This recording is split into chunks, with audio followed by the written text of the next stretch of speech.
The last chat of the season, I did want to take a moment and give an extra thank you to the Fireside Chat volunteers.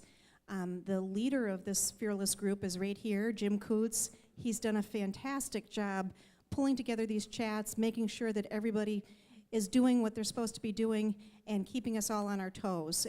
So thank you so much, Jim, for making this valuable event possible. The committee is, thank you. The committee also consists of a number of other wonderful volunteers. There's Fred Wessel here in the back, who you rarely see. He's the guy who videotapes all of these chats and makes it possible for us to have a record of them going into posterity. There's Bob and Marcia Smith. There's Marcia over there. They're great helpers. They generate some of the questions and help out in numerous other ways, including passing the hat and handing out question cards. There's Bob Fuller, who's also instrumental on the committee. He was at the video table selling videos today. Judy Jepson is here staffing the exhibits tables, and she's been a wonderful part of the group as well. Sue Jarmady is involved. And who else have I forgotten? Committee, help me out here. I think that's just about everybody, but thanks a whole lot to everyone who's part of that group. It's a terrific committee, and this audience owes a lot to them for making this happen. With that, we'll get into the meat of the show, and I'll turn things over to our moderator, Jim Coots. Also wanted to say thank you, as always, to our sponsors, Ozaki Bank, Cream City Coffee, and Olson's Piggly Wiggly. Wanted to remind you that there are videos available for sale of past chats over here at the table. If you want to order one of this chat, sign up today, and we'll have it ready for you at the next chat. Also, we are going to be passing the hat just to keep this series going into the future, so if you care to contribute, we're very grateful. Thanks again.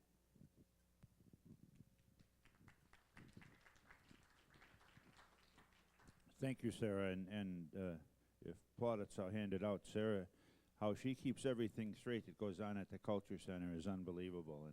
And I think, Sarah, at the Visitor Center last week, I got a message while I was there taking messages off the answering machine, and Sarah sent one at, I think it was 3:59 or 4:05 or something a.m. So Sarah has long hours. As Sarah said, this is our final chat of this season, and we will start again next year on November 10th, and we have a number of topics that we are in the process of talking about, and if you have suggestions for further topics, please feel free to suggest them to us. We know that we are just touching the edge with starting this one today as far as the old-time retail businesses in Cedarburg. There's a lot of others, and we do hope that we will have maybe during the next session one to add to this. What we're going to do today is we're going to start with a videotape of Bob Armbruster. It wouldn't seem it'd be a fireside chat without Bob here, or without Ed for that matter, or any of you. Most of you have been to most of these chats, and we really appreciate that, and you're helping us learn a little bit about Cedarburg and preserving some things that are important. And I might add that I have a good friend who's on the Menominee Falls Village Board and is also on the Waukesha County Board, and Jim and his wife is a state legislator, Sue Jeskowitz, and they're starting the same type of series in Menominee Falls. So we did have a little bit of impact on somebody else. And it's great to preserve this history because in the future people can look back and see not only what people did years ago, but what we're doing today to preserve what's made Cedarburg what it really is. So Bob Armbruster could not be here because Bob is at a jewelry show in Dallas, and his son John could also not be here because he's tied up with a number of things. So we thought it would be appropriate to videotape Bob, and out of the graciousness of Fred, the other day we went down and sat down with Bob at the jewelry store and had him tell us a few things about Armbruster Jewelers. So we'll start with that, and hopefully you can see it. You may have to maneuver around a little bit in order to see it, and we'll start with that, and then we'll introduce the panel after that, and then get going with the rest of the chat.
wouldn't seem like one of our fireside chats unless, Bob, you were involved in it. So it's unfortunate that you're going to be out of town today, but we thought it would be an opportunity with doing local businesses to talk a little bit with you, seeing you have one of the longest family businesses in Cedarburg. So it's great that we could get together and that the people will enjoy a little bit about Armbruster's and learn maybe a little bit more about Armbruster's than what they've known. So I know you have some pictures here and you have some stories to tell, which you're always good at doing. So why don't you just tell us a few things about Armbruster's and what's happened?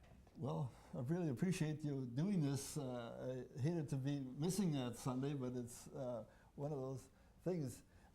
My grandfather, John Armbruster Sr., started the store here in 1884. He came over from Germany in 1882. He was recruited by the Weber Brewery to play in their band. He and his brother came over and they played in the Weber band, but my grandfather, being trained as a watchmaker and clock repairman over in Europe, decided to start a jewelry store here. And he had a small store. First of all, I'm going to show you a picture of the band that he played in. He played the clarinet here, and his brother played the tuba. It's a really old picture. Then he started this store, a one-story building, just 2 doors north here, where the Stornoway House is. It was a one-story building when he had it. The store was in the front, and the family lived in the back. This is the Sohn house right next door where I was born in. There was a story about the house. Would you like to hear about the? Oh, was that the one that was raised? Yeah, I think we've talked about that before. We've talked about that one, sure. About the fact that the city regulations didn't allow to have it. Was it a 2-story house or whatever? Yeah, so we they weren't raised. allowed to build on top of an existing building. So they raised it up, and that was the way. Then built underneath it. So our store is on the 2nd floor of that building. Yeah. He was in this store until for about 4 or 5 years. Then he moved to this store, 2 doors south. The building is no longer there. It's a municipal parking lot.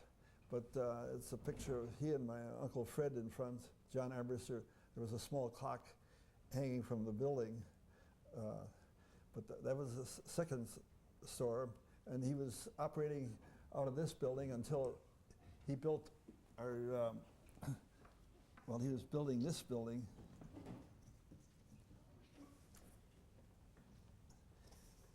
This was built and opened in 1908. There was a street clock in front here at that time. It's not the same clock as you see out in front now. It's got a, it wasn't electrified, and it was weight driven. You had to lift up 4 12-pound weights once a week to operate the clock. But it still had the, this is a concrete sidewalk, but the dirt roads. Hitching posts there. Hitching posts, yeah. And Bob, that clock, you know, I think when I think of Armbruster's Jewelry Store, I think a lot of people in Cedarburg think of Armbruster's Jewelry Store, they think of that clock, because that's a Cedarburg landmark. Landmark, yeah. Now the current clock, how old is the current clock? Well, this clock was knocked down in 1923 for a team of runaway horses. We still have the dial for this around here, but then he bought a used clock and installed it in 1923, so that's what you see out there now. So that's been there since 1923? Since 23, right. How about keeping it going? Have you had a lot of maintenance on it? Have there been some accidents? Like, you don't have runaway horses anymore, but have there been like cars or truck drivers? Or? And then this road had when they had the blacktop, it had a high crown, and the trucks would tilt over or get too close and knock the clock down. So we've had several incidents keeping it going. They've narrowed the streets now a foot on each side, so we don't have to worry about that anymore.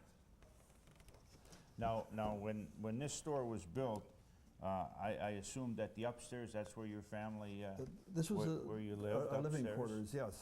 And at one time, Bob, if I remember right, that was your bridal, you had a bridal registry up there, didn't you? Or Yes, didn't you have we had 6 rooms of bridal things, at the end of this, I was going to mention I'd seen a lot of changes in my life, Yeah. and people aren't entertaining like they did with China, Crystal. We had all our own patterns and things too, but that has all changed. People are more casual in their entertaining, so things like silverware and China and Crystal aren't as popular as they were at one time. Now, you said you were born in the house next door. In this house next door, Now, yes. now, did your dad build that house too, or was? No, they bought that. That was in existence before he came here. And then you moved from the house into when this Yes. building was built? Yes, I had an aunt that lived with my grandparents, and when she got married, we moved upstairs. There are 12 rooms up here, so there's a lot of room in here. So then, who lived in the house? And your aunt lived in? In this house, it was unoccupied. There were some small shops in there until my brother remodeled it in World War II, and he and his wife, she just still lives here. His Yeah, widow. yeah. Okay. I just wondered if you know, and then when did you make that? When did you make the change where you changed it from living quarters to part gifts. of the store and gifts? Well, my mother, I lived with my mother upstairs until 1949. Then when I married, I left there, and she built a home out in the town of Cedarburg. And so the upper floors were vacant, so we converted that to bridal registry. Barb, how many of the cases? You have some pictures here of Yes. of the interior of the store. Here, I can hold one of those up, and you have another one. But you have pictures of the interior of the store, and those cases look like they're virtually the same cases that are there today. Some of Some of the old ones. things. My grandfather's brother was a cabinet maker, and he made this showcase. It's still over on the other side, 118 years ago. Oh boy. Yeah, and at that time, the jeweler in town also handled the music. It was traditional. So you'll see organs in here, and hand-pumped pianos and hand-pumped excuse me, organs in here. You said something the other day that you were the longest RCA dealer in the state of In Wisconsin? the state of Wisconsin, yeah. Gradually, as we grew, this is another picture with my dad in the store. All the clocks and pocket watches. And this is another picture Well, there's, yeah. with my dad, my grandfather, Uncle George, and Uncle Walter. Here's that showcase again. Well, there were four boys? There were Or four- 3 boys? 4 boys, 3 of them stayed in the store. Oh, okay. Well, that's interesting that, And they you know, did, for the longest- as long as we're looking at pictures, yeah. they did a lot of promoting. My aunt was a great one for decorating floats. This was a parade in Cedarburg with the clock. And this one was promoting the Victor dog, with the dog and a phonograph back here. And this is my Aunt Emma on the old Hupmobile. Then you also, I know that I've seen a piano that said Armbruster. Yeah, this floor here held sometimes eight pianos, and so the building is built especially durable with 3 by 12 inch by 24 inch beams here to support the pianos, and there were phonographs in here, records. So In fact, you remodeled this part of the store a year or so ago, and you pointed out that in the back you still have 2 so kept the booths record booths. where people used to come in and listen to records, and then if they liked them, they'd purchase them. Is that the way? That's the way it was, yeah. Even in the days of the piano, I had an aunt that could play the music and to sell sheet music. Oh boy. So, How about player pianos? we had player pianos. I developed strong legs from pumping Now, player were those pianos. Were those pianos specifically made for armbrusters, or was it a company like, say, I don't know, it was Steinway or one of the companies like that that would make pianos and then put your name on them because you Yeah, sold them? they were made that way. My grandfather liked his name. We have one of the pianos upstairs. That's, I think, where I saw the name, yeah. On the front and cast right in the sounding board is the name Armbruster. Yeah. They used to tell me they'd have to deliver a half dozen pianos on Christmas Eve while people were at church. Oh, that's a surprise. As a surprise. Yeah. Oh, that's really Hard amazing, work. Bob, of you know, I mean, many times when I'm at the Visitor Center, people will come and ask me about Cedarburg, and I say, one place you have to stop in Cedarburg is at the jewelry store. And they say, where's that? I said, well, you'll see the clock out in front, and you go in there and you'll notice that the cases and everything, it's, you know, it's been there for a long, long period of time. And it's a real credit to your family and a real credit to Cedarburg that you guys have been able to be here as long as you have, and what you've done for the community over all those years is surely Our family appreciated. always believed in doing things for the community. My grandfather was mayor like you for 16 years. He was chairman of the county board, secretary of the fire department for 39 years, and other uncles were postmaster. He had three sons in the store with him during the earlier years up until 1940.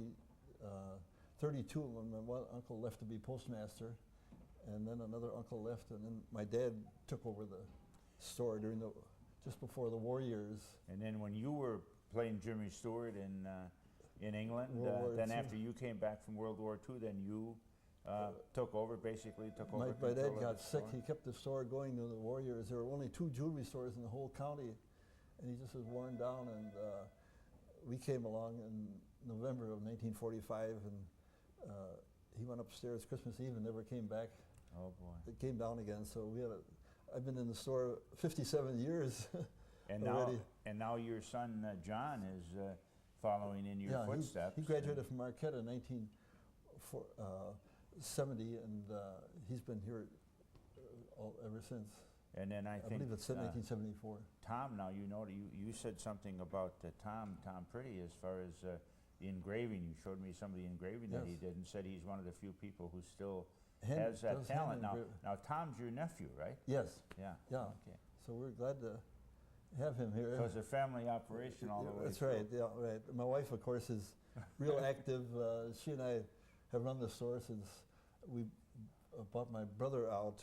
My brother was a partner with me until about, I think it was 1964 or so, and then And then he also served. John was a longtime city clerk. Your brother the city clerk, was a right? city clerk in Cedarburg Yeah. when I was first Yeah. elected to the council. Well, Bob, thanks a lot for sharing this I just time wanted with to us. And, I just wanted to mention that John okay. was president of the State Jewelers Association. Your son, yes, Yeah, we're quite active in the jewelry field too, and Yeah. his- Following in his father's footsteps. Right. And how about making the trips to Antwerp and that type of thing? Does he do that too, or is Well, that he did something? go with me on some trips, but it's hard for both of us to get away Yeah. for that length of time. Well, again, Bob, thanks a lot for sharing this time and this information with us, and it's going to be a good fireside chat because Bob will be part of it. Good. So I hope thanks to see again, the Bob. tape and come to see everybody else there. We'll do that. Yeah, we have a Yeah. great relationship with all the other people in town. That It's have, going to be a lot of fun. thank you. Thanks a lot, Bob.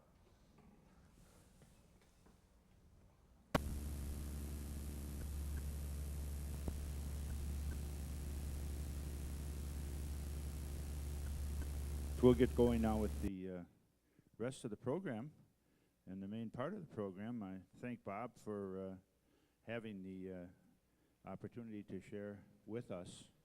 And I want to introduce the panelists, starting from your left. Lois Young is here of Young's Furniture.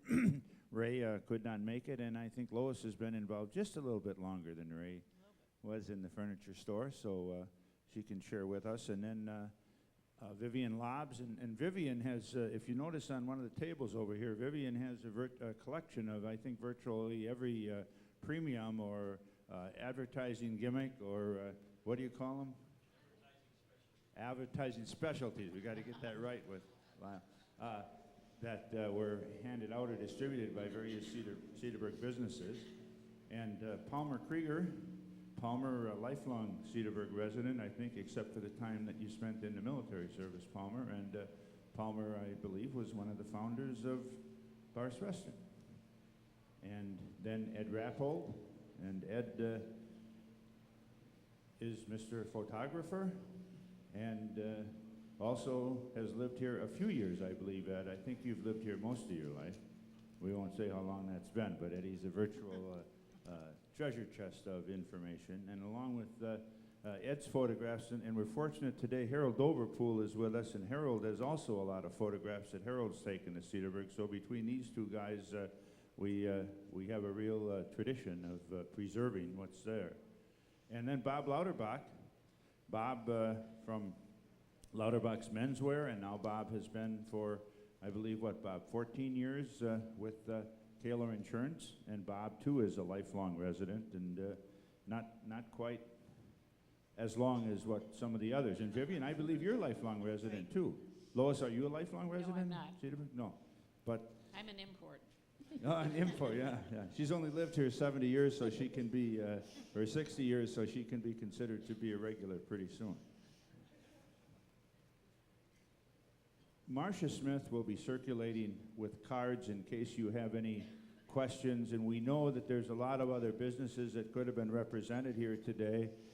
In the advertising, you saw that Dave Hoffman from Hoffman's Market was going to be here, but Dave had another engagement. We just couldn't work it out that he could be here, but we'll include some of the other businesses in another chat hopefully next year.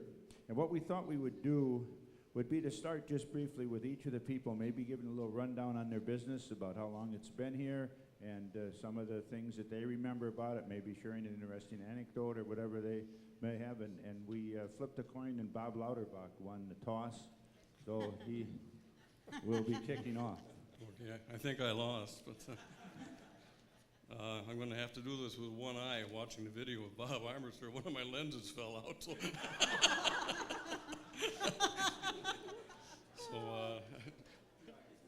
I'm going to read slow.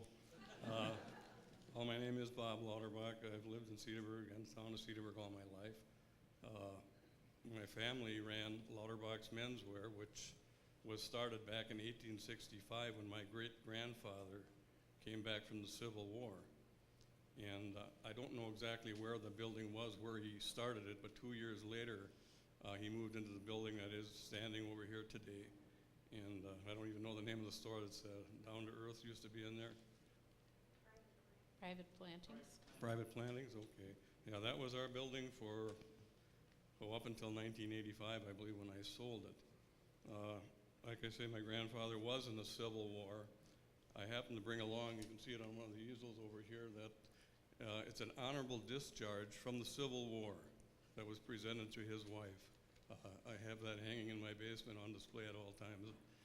I thought it might be of some interest to some people.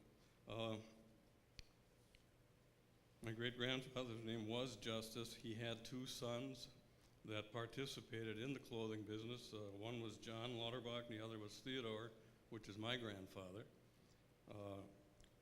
In those days, they didn't order from the factory how many suits they want and so on.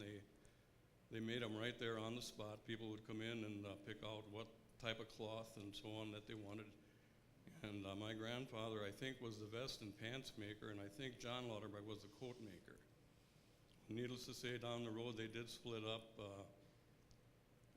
My grandfather stayed in the clothing business.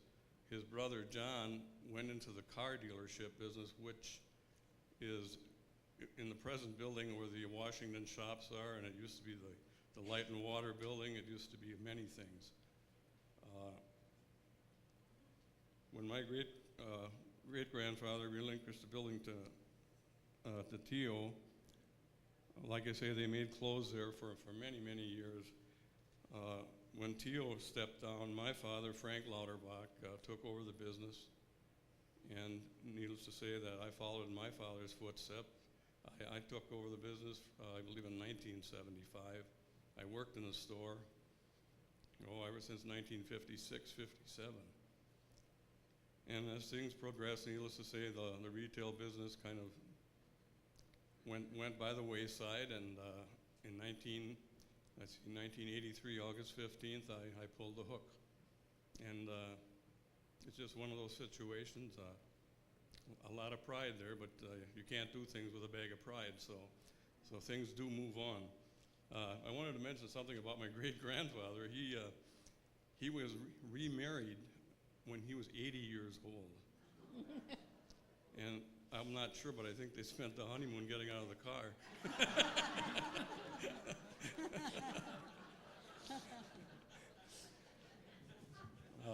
Our store was in business for 118 years, and it goes back a long way. I'm presently employed at the Kaler Insurance Agency, which is on the corner down here, which most of you know. The agency was started by Mike Kaler back in 1946. It was a one-man shop at that time, and he started out right next to where our clothing store was. It was Fritz's Barbershop, and now I believe it's Bartel TV. In 1963, Mike Kaler and Mark Morgan, who are both gone, they purchased the old Whistler Hotel, which was just south of the Rivoli Theater. And the agency then employed some more people there. In 1964, Mike Kaler purchased the old Cedarburg Bank building, and that's when they moved up to where First Star is at this time. At the present time, the agency employs about 19, 20 people, and the tradition of the Kaler name is being carried on. Right now, the third generation of Kalers is Chad Kaler, and he is president of the organization at this time. I think that's about all I have. And Chad is Bill's son, right, Bob? Bill Yes. was Mike's, Yes. There were the two sons, Ken and Bill, and then Bill was the president, and then when he retired a couple years ago, then Chad succeeded Right. him. Right. So again, that's, three-generation Right. family business. Ed, I think some people here may be interested in just knowing a little bit about you and the photography business. And I know you got a wealth of information about a bunch of other things, but maybe share with us a little bit about how you got involved in this photography thing, okay? Well, We only have an hour. this goes back to 1939, 40, 41, and 42, when I started a photographic studio over just this side of Emmanuel Church. It had been a photographic studio or photographic gallery for many, many years, one by the name of Prupp. And for some reason or other, when I go up and down the street, they say, "Hi, Prupp," and it makes me feel old. But anyways, those 4 years were the start of what you might call my collection of pictures today. One day, a woman came in with 2 pictures, and she wanted to know if I could make a copy of them because some of her friends wanted to have a photograph of like the ones that she had. And I said, well, there's no problem, so I finished those. A short time later, somebody else came in with a picture of the old wind grist mill, and that sort of started a little bug in me, and I just kept on looking for old photographs. Along the line, a lot of the people had a lot of postcards. In those days, itinerant photographers would come through the town, take pictures of different things that they could sell. And of course, we also had a man who lived right about where we're sitting here, Dr. Whistler. And he was well known for his local photos. He would take pictures and send the negatives over to Germany, and he'd come back and he could still sell the postcards for a penny a piece. Well, I could never figure out who made the money or where the money came from, but that was awful cheap. For some reason or other, and in those days there were no telephones, no communications in town here. In 1907, there were only 6 telephones, and so when people wanted to converse, they would write out a little postcard, even if it was local. A lady on the north end would write a postcard to a lady on the south end. She says, "Tilly, come and get your dress. I got it finished." Evidently, she was doing some millinery work. Well, when Otto Lau, who was the only postman in town, would walk up, give her her mail, she'd say, "Here, take this postcard along." And he'd take it along, and by the time he got to the other end of town, he delivered a postcard. It never went through the post office. Well, you can't even mail a postcard from here to Grafton without taking it 4 days. Well, for some reason or other, these people would put the postcards in a box and keep it, and for some dumb reason, I don't know why. But then as years went on, and I was instrumental in collecting some of these pictures, they were gracious enough to let me use them. And I'd copy them and give them the pictures back again. Well, that ended up with, today I've got just short of 1,800 pictures of Cedarburg and short distances away, a little bit of Mequon, a few of Grafton. And the only reason I've got some of those is because a lot of the pictures pertain to the interurban track. And so I've got pictures of the viaducts and the stations and some of the activity. Well, in 1942, then I had, Uncle Sam said, "I need you." Well, that was real fine. I could do something for him, I guess, but I had to close up shop. And when I came to enlisting, then they gave you a form and they say, "What area would you like to be in?" I put down medical because I was teaching first aid, I was on rescue squad, I was in the fire department. I thought, boy, this would be a snap. Well, where did they put me? They put me in photography. I ended up at Laurie Field and I ended up teaching up there. And a funny thing, when I first sat in the class, the guy up in front was telling me all about how I should take pictures, and I just shook my head like this. "What's the matter, Rappel? Don't you believe me?" I said, "No." He said, "Well, how would you do it?" I told him, and I guess that changed a lot of things. But anyways, when they had enough photographers, then they put me on a B-29 as a photographer, and I was there until after the war. When I came back, of course, the studio that I had was, I think it was either a liquor store or a linoleum store. Anyways, it had a couple different businesses, but so as a result, I ended up with being a photographer for the Wisconsin Electric Power Company for 32 years. Well, as it is today, I'm still taking a few pictures, but not as a business, but more as a hobby and satisfying people that want to have some duplicates or whatever. The pictures that, the first pictures that were taken were of the old grist mill, and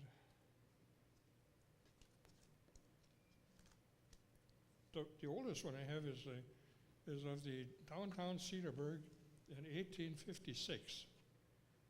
The fellow came into me, into the studio, and he said, would you make a picture of this? And it happened to be a glass plate. And I said, well, sure. And then he says, you can keep the glass because if I got it, I'll only break it. Well, that's the only glass plate I had for the longest time. And I to this day, I don't know why all the glass plates that Doc Weisler had and that Prupp had, and Asher, who was a photographer, and Podal was a photographer in town here, what happened to all the glass plates, I have no idea. But I'm satisfied that we were able to copy some of the postcards and have a collection of pictures depicting the history of Cedarburg. Thank you much. Palmer, you want to tell us a little bit about, now you got a couple connections here, and I didn't mention the one to you really, is I'm sure a lot of people remember the old blacksmith shop where I'm sure you and your brothers did spend some time there. But, if you want to bring that in later on, feel free to, or now, or you can tell us a little bit about Bars, or it's up to you. Well, I have connection to several old buildings in Cedarburg, namely the blacksmith shop, which is no longer existing, and then Bars at the Bridge restaurant, which is still there and operating today. But I'll talk about the pre-World War II time when my school years, and I was born here and raised here in Cedarburg. But went to the local schools, and after the high school years, I worked for the Krieger Dairy, and I also worked for Paulus's and Herziger's meat markets.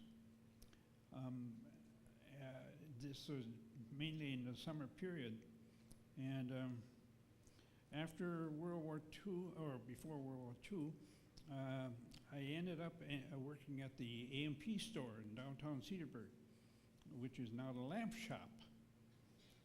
And the while I was at the A&P store, Uncle Sam's number was getting very close to me, and so I decided to enlist in the Navy.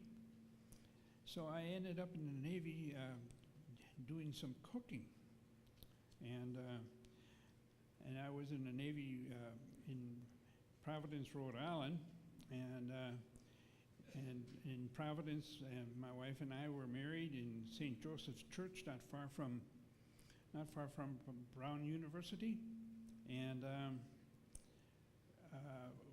we then, of course, after World War II, came home and I started working for my father-in-law, Mr. Barth, and now we're talking about post-World War II.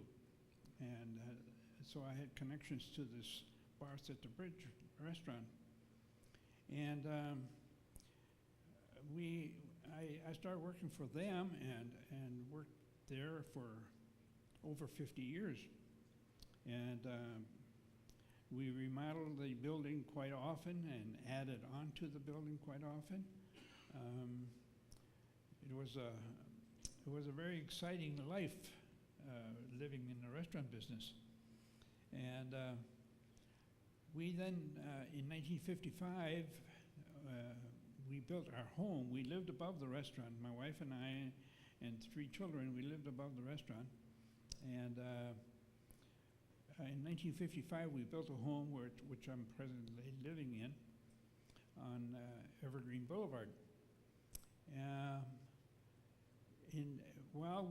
Since we moved away there, we needed to make use of the rooms that were vacated above the restaurant. And so we had men rooming a home there above. And that continued on for about 8 or 10 years. And we needed more space for storage for the restaurant. And so eventually we didn't have rooms for men any longer. Then after living in our home away from the business itself, we did a lot of expansion work because the business got larger and more busy, and we then expanded new dishwashing rooms and new refrigerating rooms and enlarged the dining room and moved the bar room from one room to another room, and so we had quite an excitement going on for quite a few years. And I guess that's about the extent of my story. The early pictures that I've seen, Palmer, I think your expansion was primarily around the building, wasn't it? Where you That's added right. to the outside of the building, because if you look at some of the earlier pictures, you can still see that original building as it was. And now people still, even though it's Klug's Creekside in now, most people will still probably refer to it for a long time as Bars. Sure. That's kind of a Cedarburg tradition. Yeah. Vivian, you have a great collection of all the examples of the premiums and the merchandiser, the things that people gave out for their businesses. So just want to share a little bit with us on that? Well, some of it came from my grandfather, some from my mom and dad, and then Arnie and I added to it. And we were born on Western Avenue, and we got to know the local stores quite well. I'm going to start on the south end of Cedarburg and just come going north. First was Megenberg's, then it was known as Sorwide's. There's a little cake spatula from Sorwide's, and then it was Davies. The next store north was Zounds Beer Depot, and I have an old box from 1 cent candy bacon strips on the table in the back. I remember eating those. But we used to go to that store during confirmation classes or examination on Saturdays, what we had, catechism class, and we'd have maybe 15 minutes off, and we'd run over there with a nickel or get an ice cream cone or a penny candy, and then we'd go back for our second hour of instructions. And the next store down would probably be the AMP. There's a little measuring cup for AMP coffee on the table. It was George Narodi. The next one up was, well, I included Pankwit's Bakery. I guess he told me he started in 1936. And I have a little pair of salt and pepper shakers from him. And the parking lot next to the bakery was Arnold Lobb's Uncle Albert. And I just brought a sponge bowl along to share. I guess he was in business in the 1930s, and Lester Reeby bought the building, and he worked for him in the years prior too. But it's really in mint condition, so we're lucky to have it. And the interesting thing was, I cut this out of the Cedarburg News, August 12, 1964. The city paid $50,000 for 3 buildings, which they were gonna tear down to have parking area, and Lobb's grocery store was one of them. And there was a building close by, just maybe, well, where Hanover Street goes through. Regnitzes all used to live there, and that one was torn down. And the other one was on Western Avenue for the road. And it said the city had invested $50,000 and wanted to have those buildings destroyed so they could have more parking. And I thought that was kind of interesting to go with the bowl. And from Lobb's, Lester Reeby took it over. The next one was J.T. Bruss, and I have a little package where needles were in from that store. And then it was Ozaki Frozen Foods, and after that it was John Heidel. He had it. And going further north was Bilo, it was Gergitz. And now I would be coming back south. Herziger's Meat Markets, I put them on there. I know we went in there as kids and got a lot of little hot dogs free when we'd go in there. You know, they'd just give you a little sample of meat. And then we had Huffman's, the National Tea. I also have a coffee cup measuring thing that was advertising National Tea Store. And Yakum's Grocery Store, I have a booklet. It said their phone number was 60, and I graduated with one of the Yakum girls. She was in my class. And my oldest brother was a delivery boy for them years ago. And the next door would have been Paulus, and I found an article in the news to go with all my postcards, and it said, in 1989 this was, 10 years ago at that time, Paulus was in business for 62 years, and they went out in 1989. And then it came to Worth's department store. I worked, first of all, upstairs in the dry goods with Gladys. Every holiday, like from Thanksgiving until Christmas, I'd work there. And when I graduated from high school, I didn't get an office job right away because I didn't have a car to get around. So we had to work and earn money. We didn't get our dad's car like they do nowadays or have a car of their own. We had to work and earn our own. And then today was Olson's downtown store, and there's a little bank on the table. And getting away from the grocery stores, I used to work at Gerane's, which is now the general store. And first of all, I babysat for Beverly Milky. And when a lot of shipments would come in the store, they'd say, well, Vivian, could you come and help us unpack? So I'd be hanging up blouses and dresses and skirts in the store. And getting back to Zounds, when we were in the confirmation, like I said, we'd go over there for a nickel ice cream cone or penny candy, and everybody enjoyed Grandpa Zound, so we would call him Papa Zound. That was his little nickname. And I also saw an article in the paper. It said, from January 5th, 1921, the Cedarburg News they were advertising Brussels store. 2 pounds of roasted peanuts for 25 cents. 1 pound of pink salmon, 39 cents. 4 pounds of navy beans, 25 cents. And a pound of peanut butter, 19 cents. And it said in the same paper, Worst General Store advertised percale fabric, 9 cents a yard. Men's black hose, 39 cents a pair. And Turkish towels, 9 cents. So you can see how good we had things years ago. We didn't earn much money, but it went quite a ways.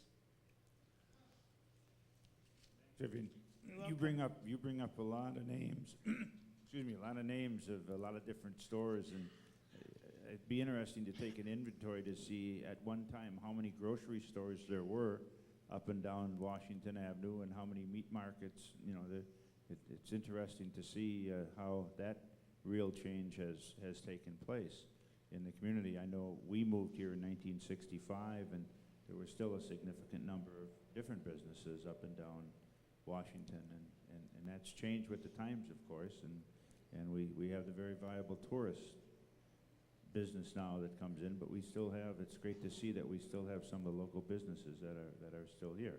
And Lois, yours is one of them. So do you want to share with us a little bit about Young Furniture? Okay, thank you very much. Young Furniture has now been in business in downtown Cedarburg for 94 years. Gustav and Sophie Young originally were in West Dallas. And for some reason, we have no idea, they became fascinated with Cedarburg. I wonder personally if it didn't have something to do with the fact that they lost their little baby girl to pneumonia, and she was about 2 years old, and it was difficult for them to stay there. They purchased a furniture store in Cedarburg that was owned by the people by the name of Hahn, and they were in the building just immediately north of what is now Kaler Insurance. It was a frame building at the time, and they purchased that, but they couldn't live upstairs like most people did in those days, because the original owners wanted to stay in the building, and they wanted to live upstairs. So Sophie and Gustav went and lived in what is now the Briar Patch, the little wooden house around the corner on Columbia, and that's where their home was. The story that they used to tell, however, was that these people were somehow perturbed with them having their store, and they couldn't understand that. But when they would try to walk from their little wooden frame house through the backyard to go to the furniture store, these people would put ropes across the sidewalk and trip them, or they would put buckets of water on the wooden fence or on the wooden gate, and this would tip over and soak them when they were coming and going. And so this was just not the most pleasant situation. They remained there until 1913, when they built the building where we are located now. If you look at the front of the store, you'll see a brick structure, and we have added on to that. That original brick structure that you see from the front of the street was what was built at that time in 1913. They had a son, Ray, and Ray lived there with them. I have a picture over on the bulletin board. I've brought some pictures along. We keep this bulletin board in the store, and as we find new pictures, we add to it. It's been really fun and interesting. The picture up on the upper left was the one in West Dallas, so some people are going to say, I don't know where that building is, but that was the original one in West Dallas. Of course, at that time, it was an undertaking business as well as a furniture business. People don't realize the connection here. The caskets were built by the case goods companies, what we call case goods. That would be dressers, chest of drawers, that sort of thing. They built those. So they had the contact with a furniture store dealer in a town. Therefore, they could make that sale and have that contact. Also, the furniture people were the ones who had a wagon large enough to haul the body or the casket. And that's basically how that association came about and remained for many years. If you walk into the front of our store, the center section straight ahead of you is the area where the undertaking parlor had been at that time. That was used for that purpose. When they first moved in to that building, Gustav and Sophie and Ray moved in, of course, also. They lived upstairs, and their house was basically on the south side of the building upstairs. Then part of the back of the store was a living area with a fireplace in it and a kitchen, and then downstairs was the place where they did laundry. I understand Grandma had the most gorgeous flower gardens that ever existed anywhere, and Cedarburg was very, very proud of them. People like Anna and Wallace Hoffman even had their wedding pictures taken back there because this was the place to go. She had such gorgeous gardens. Those gardens would have existed behind what is now Windrose Jewelers and also behind our store. And it was a huge area. There were even steps at the back that went down to the creek, and they had access to the water there. In about the late 20s, they decided that they would move out of the furniture store and start a hardware store. They moved south into what is now Windrose Jewelers and opened a hardware store, moved upstairs there, and turned the business of the furniture and undertaking over to their son, Ray John. He married Hulda Reese-Meyer, who was also a Cedarburg resident, and they lived in numerous places around town before this occurred and they could actually move into that building. My husband Ray was born in the building upstairs where we have the furniture store. I married Ray in 1956. I'm an import, as I said. I'm from Oak Park, Illinois. And I bought my shoes in Oak Park, Illinois from Lauterbach's Shoe Store, who turned out to be cousins of the Lauterbachs in Cedarburg. It was so funny when I came into town and saw the same name. I said, there's got to be some association. And there was. I've been in the store all these 45 years working with Ray, and have had the privilege of getting to learn more about Cedarburg and loving it very much. Now our son Raymond, who is the 4th generation, is in there with me, and we are taking care of the store. Super. Thanks, Lois. Eddie and Palmer, Vivian, you might, Howard Kermsey was not, did he not have, or his parents were Tomaso's is in the house next door? That was also a furniture store and There were about 3 undertaking. funeral stores, I believe, in town. At one time, there was, what, Bentings also? Benning's Funeral Home. Bentings, yes. Grandpa Young finally gave up the undertaking end of it.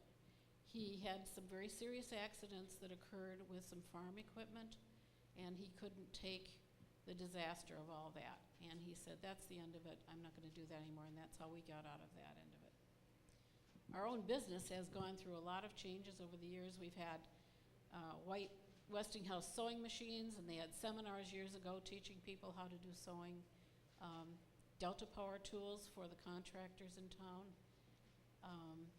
Appliances, of course, over many years. Toys years ago for children. And all of those things have changed as business has changed also.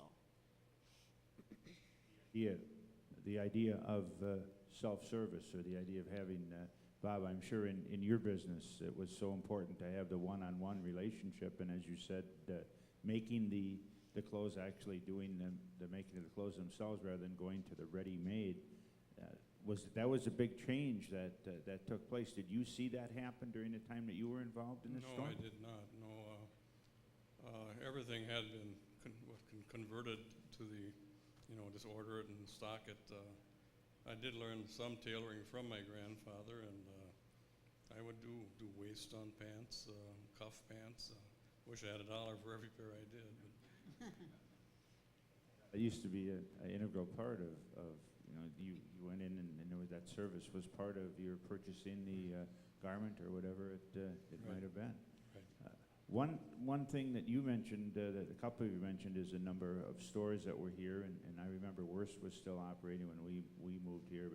But one of the things that was a little bit fascinating, maybe you could just touch on this a little bit, was some of us remember when the X-ray machines came in, and did Cedarburg have, did Worst, for instance, have a place like that, or were there other shoe stores that had those kind of X-ray machines where you could go and actually see your bones?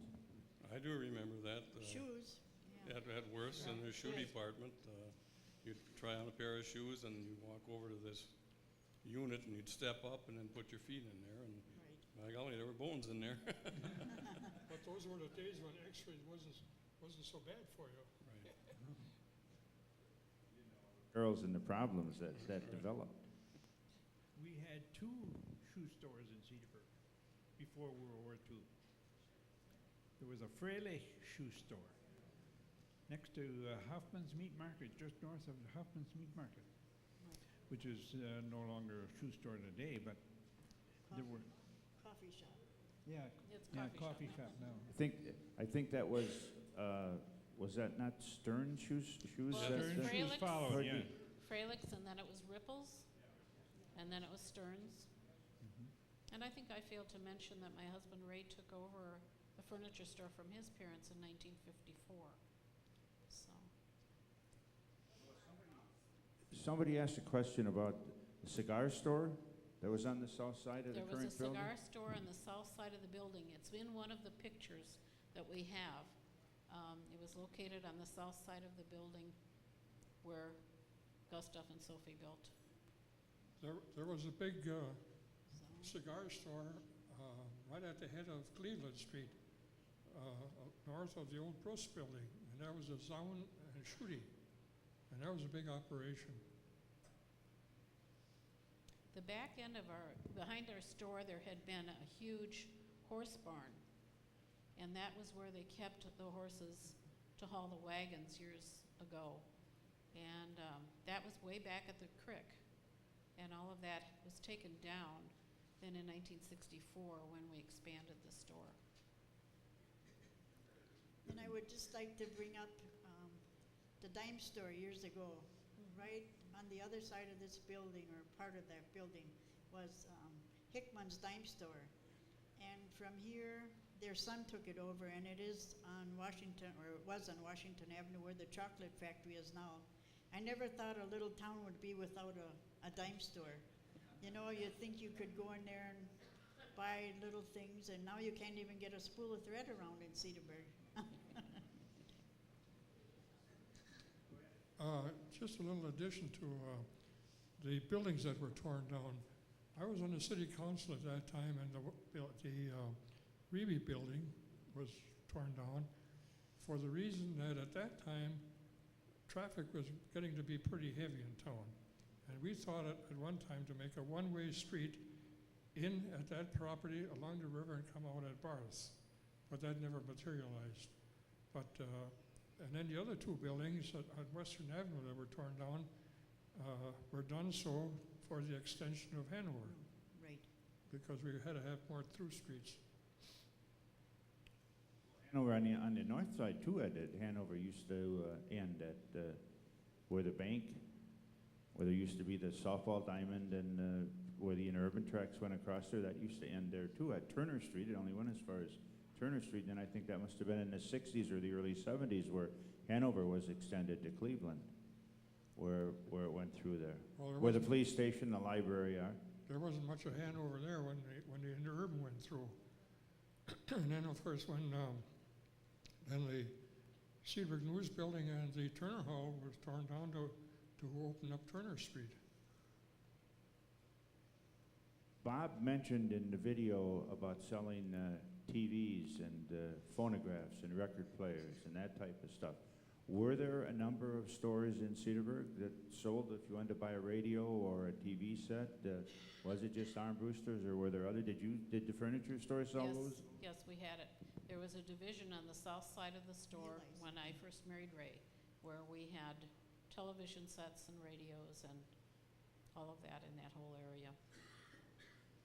We had Zenith, and Armbrusters had RCA. Or you say meal license? Right. There was one on Bridge Road. And getting back to tearing these buildings down, in this little article it stated they had a bid to tear down the 3 buildings for $1,865 plus salvage rights. So that was really cheap to tear down 3 buildings. Of course, that was in '64, according to this article. But Yeah, excuse me, I remember when TVs first came out, not too many people had them, and when we were kids, we would go up to Armbruster's store. They had one in the window, and on Saturday mornings, we would watch a Western or something like that. That was back in, I would say, the late 40s. When a 12.5-inch screen was a big It screen. was a biggie, right? And now it's the one you put in the back of your car or whatever it might be. What about opening on Friday nights, opening on, being open on weekends? Was that something that, can you remember when that happened? Those of you who are in the retail business, or Palmer or Ed, if you remember? Friday nights and weekends were open. Retail stores were open.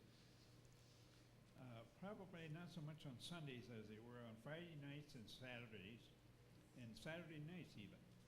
Because when I worked at the A&P store, I had to work Friday nights and Saturday nights. The And stores were, that's just before World War II. the stores were open, and it was a very, very busy time on Friday night and Saturday night in Cedarburg. It was the night the farmers especially came into town to shop, and it was a very busy time. And I'll never forget that because our first child, Raymond, who's now in the store with me, was due. I was very pregnant, and Ray informed me. He said, you can have this child any night except a Friday night.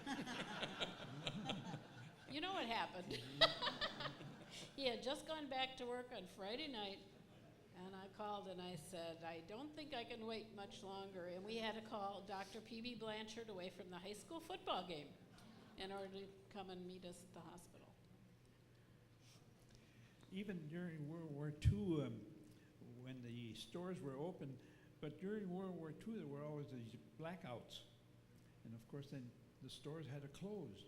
And that developed into the closing of Friday nights and Saturday nights, and I guess it remained that way forever.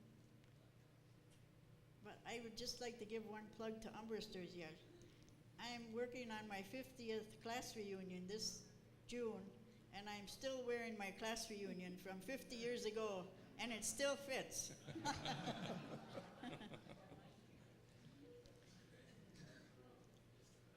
Do you remember back, I'm sure Eddie, you maybe do in Palmer, one of the things that, Ed, did you see as a docent at the general store is you see those little slips, those charge slips.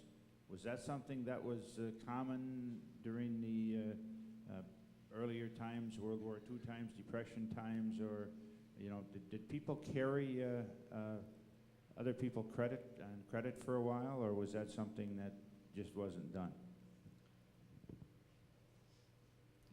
We found in the records at the store that there were a number of items and people that were carried for many, many years even, in some cases where people were having a rough time. And they just carried them and trusted them to eventually pay them for things. I don't remember the totals on it, but there's even an old invoice on the board there somewhere. I hope it's here anyway. And some of the items on there, $5 for a table. I mean, it's really interesting to see. When I worked in the meat markets for Hertzigers and Paulus's, I was a delivery boy. And I would deliver packages of meat to these various homes throughout Cedarburg. And when I arrived there, they would pay me, cash. And I would have to check it out, of course, when I get back to the meat market. But they paid cash, cold cash, every delivery. Oh, no, that's something interesting. Delivery and delivery stores. That was fairly common for stores to do delivering at, Sure. Yeah, especially, the A&P store didn't deliver, but the independent retailers, they had their own special delivery. My brother Harvey, sitting here, he also was working for the Paulus people, And he was a delivery boy also at one time. That's before you started doing the butcher business, Harvey, huh? Right. And then after he retired, he went back to Paulus as a butcher for a while. There, no, you went to Hoffman's after you retired. Yeah, to Hoffman. Okay. Anything else on as far as Bob? I don't imagine that in your store you're probably a cash-only type of operation or checks. Well, it was you didn't- charge, but then MasterCard came along and things really did change. You don't well today you don't need any money at all. You can walk into a store and buy anything with a piece of plastic. I had the opportunity of seeing a letter that was sent to Gracie Bell, who was in the back of the room. It was mailed to her by Bob Blanchard, who was Doc Blanchard's son, just recently. It was a letter to the chief of police in Cedarburg, and it was dated 1942, and it was addressed to Chief Frank, that's Gracie's dad. And what it was is there were two boys. I think one of them was a Blanchard and another was an Eichstead. I don't think their names we're not going to hurt anybody, but they did a little vandalism back in 1942 at Carl Euler's building, which, I don't know, I think a lot of you people would know where that was. It used to be right behind the Lincoln building on Hanover. Well, they broke, I believe, 5 windows. So Carl Euler wrote to the chief, and he thought that these boys should be punished and be made to pay for these windows.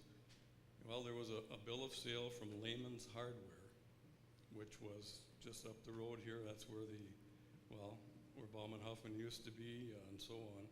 There was a bill in there for 5 windows. It was $1.17, and labor to install the 5 windows is $1.50.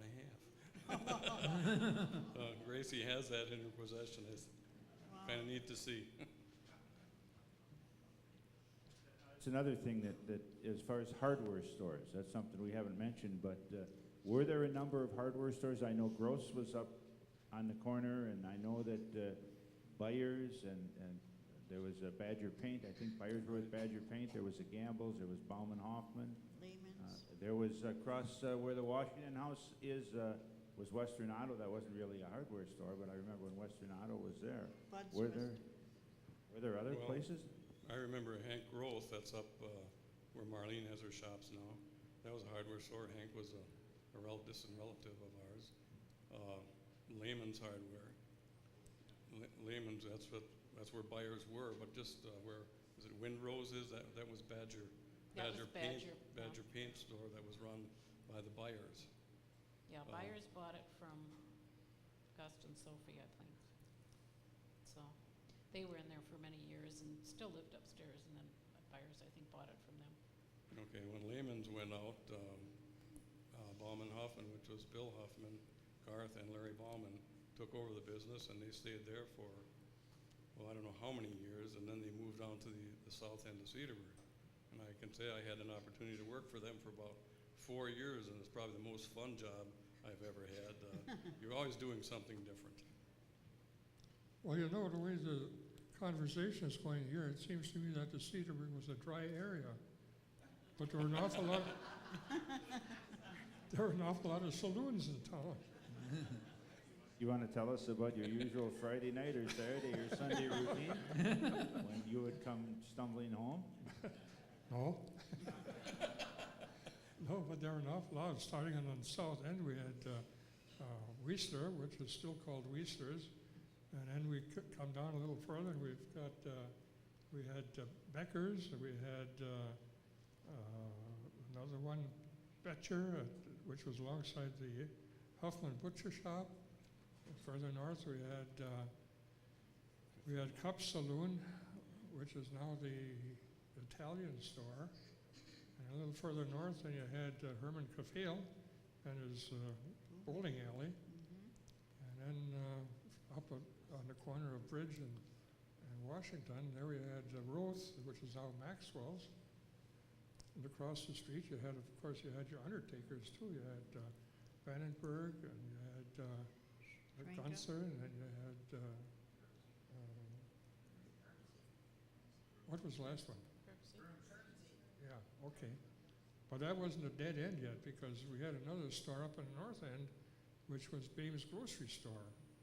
And that was just another one. It must have had, at least 8 or 10 grocery stores, places that you could go in and buy something that you could eat.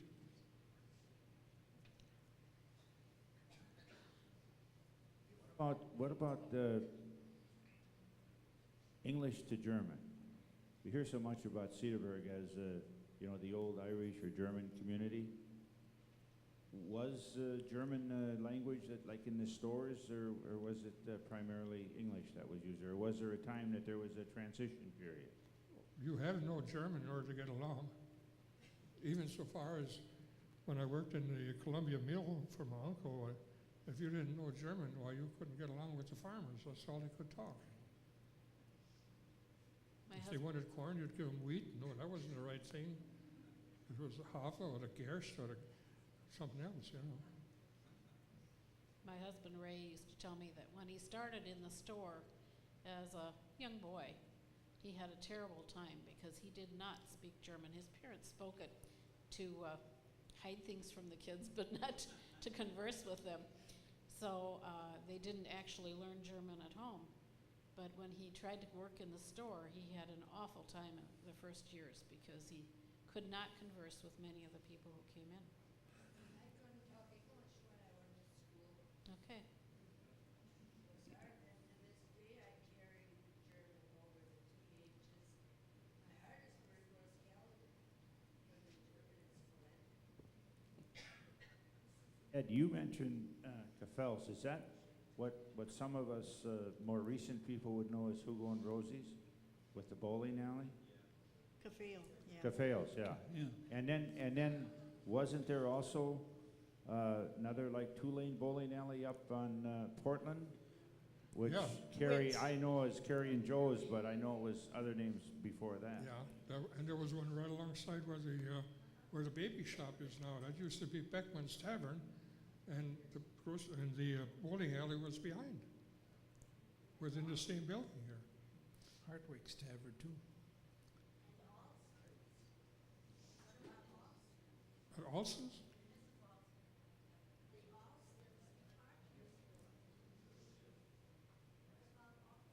Department store, here it is. How long was Alston's here?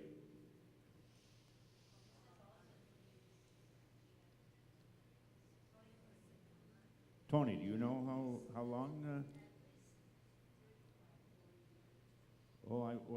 We've been here for. I've been here for 37 years, and Alston's was here then. Oh yeah, and in fact, it was the full department store then when we moved here. Yeah, they had everything. They all worked here. Yeah, and they had the shoe department, and what Bill ran the shoe department and everything. Yeah, it was. Yeah, Nell? I moved here in 1954, and it was Central Dry Goods. It became Alston's. Hey, this is great. There's audience participation. This is something we've always wanted, and finally, in the last one of this year, we get to it. Go ahead. They came later on, I know. I came in 35. My dad was of the national team, and John Armister was a classmate of mine. I went a year and a half. But what did I say before? Oh, no. I'm thinking about the thing that tore down. Turner Hall. It was really too bad that Turner Hall was down. It became a shoe factory after a while. And I remember when we first came, we had a run from the high school. I was only there a year and a half, but we had a run from the high school to the Turner Hall for classes. And then later on, during the war, I think the gym downtown was. I volunteer at the Visitors Center, and a couple weeks ago I was sitting there and somebody came in and they had a whole packet of pieces of paper. And they said, here, I thought you might be interested in this. They said, we're just using them as note pads. And what they were the pieces for the Cedarburg Shoes, Excelsior Shoe and Slipper Company, Cedarburg, Wisconsin. What they evidently pasted on the ends of the boxes as far as the style number and the size, the width, and the price. So we have those, and you wonder how much of that stuff is floating around that people have here and there and the other place that just is floating around. Yeah, Vivian. I would just like to say, I have in my collection, I could walk you from the south end of town, down one side and up the other side. And I've done this for our church, and I've done it at a school. Everybody seems really interested to think that you have things, but like I say, it's from my grandpa, my mom and dad, and then Arnie and I, and what we collected. We did flea markets for 13 years, but they're only little things, but they're still in really good condition. And to think things were so cheap years ago, but they still managed to give something away. And like those sponge bowls, they couldn't be too cheap really when you think of it. And it's in really mint shape. I don't think anybody really used it, but the same with all those little things. There's a ruler on the table, a fisherman's ruler from 1941. It says, if they're not the right size, throw them back. You know, if they don't measure up, throw them back. And it said the license were $1 for a resident, a non-resident, $3 for a fishing license. So they really have a lot of meaning besides just being a little thing that they handed out. Worth had a bowl too. I still have that. Worth gave a bowl. Yeah. And it says Worth store, they give it a year. I must have 20 things of worse probably, but I just brought a few things. You know, every year they gave a different thing. Ask about movie theaters, and I know we've talked about that a little bit before in one or the other where we talked about some of the recreation, but there was the movie theater on Center Street? Chimes. It was the Chimes Theater. Chimes Theater. Chimes Theater? Yeah, Bill Loibel was the proprietor, and that was the first so-called movie house. First of all, it was a silent movie after all it turned to sound, but that was one of the first movies outside the Milwaukee area. When did the Rivoli start, Ed? Was that later? Was that after that? Or were they both going at the same time? No, that was later. The Rivoli came later. Yeah, 1936, I think. Yeah. They renovated the Rivoli Theater when it was Berner and Keither. In 1936, then they started doing the remodeling.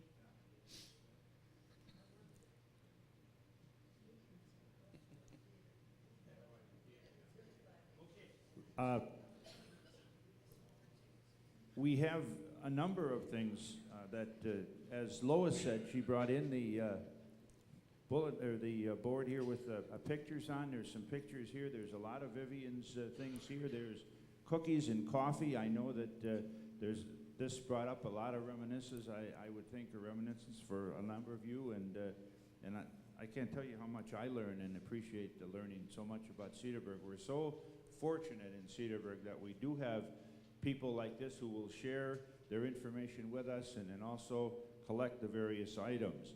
I would suggest to you too that if you have not been, another part of the Culture Center is that the Culture Center does administer the general store and museum, the Roger Christensen collection. Now that isn't necessarily Cedarburg material there, but there are some things from Cedarburg. Roger was originally from Green Bay and started his collection there. But that is patterned after, if you haven't been there, patterned after a store of the 1930s and 1940s, and it really brings back some memories of some of the information that's there and some of the items that are there. So again, let me thank you all for participating. Thank you, audience, for being here, and put November 10th of 2002 on your calendar. That will be our next one, and we will have one in November, one in January, and one in February. And let's spend the rest of the time reminiscing and sharing some of the things that we talked about today. Thank you.